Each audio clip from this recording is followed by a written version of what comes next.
ലാലേട്ടനോട് permission ചോദിച്ചിട്ടുണ്ടായിരുന്നു വീട്ടിൽ വന്നിട്ട് കിച്ചണിൽ പാചകം ചെയ്യണമെന്നുള്ള.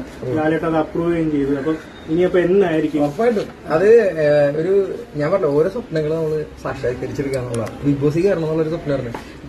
നമ്മൾ ആരും ചിന്തിക്കുന്നില്ല ഇത്രയും ദിവസം നിൽക്കും, ഇത്ര ആഴ്ച നിൽക്കും, എല്ലാ ആഴ്ച നമുക്ക് ലാലേട്ടനെ കാണാൻ പറ്റും. ആർക്കും ഉണ്ടാക്കാൻ ഭാഗ്യമൊക്കെ. പിന്നെ ലാലേട്ടൻ അവാർഡ് കിട്ടിയപ്പോ നമുക്ക് സ്വയം അഭിനന്ദിക്കാൻ. യൂഷ്വലി എല്ലാവരും പല ട്വിറ്റർ പോസ്റ്റാ ഇൻസ്റ്റാഗ്രാമിൽ കിട്ടല്ലേ.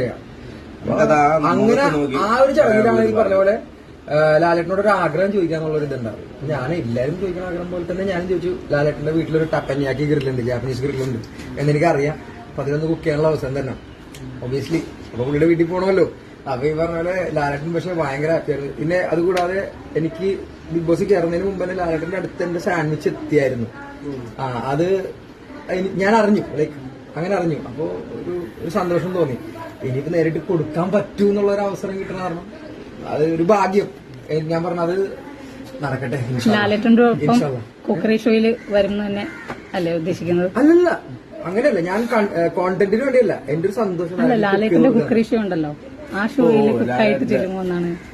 ലാലേട്ടൻ അങ്ങനെയൊക്കെ എന്നെ വിളിക്കാൻ തോന്നി കഴിഞ്ഞാൽ എന്റെ ഭാഗ്യം. എനിക്കറിയില്ല അതൊക്കെ നടക്കുമെന്നറിയില്ല. പക്ഷെ ഞാൻ നേരത്തെ പറഞ്ഞ ആഗ്രഹം എന്നുള്ള ലാലേട്ടൻ ഒന്ന് ബുക്ക് ചെയ്ത് തന്നോന്നുള്ളൂ.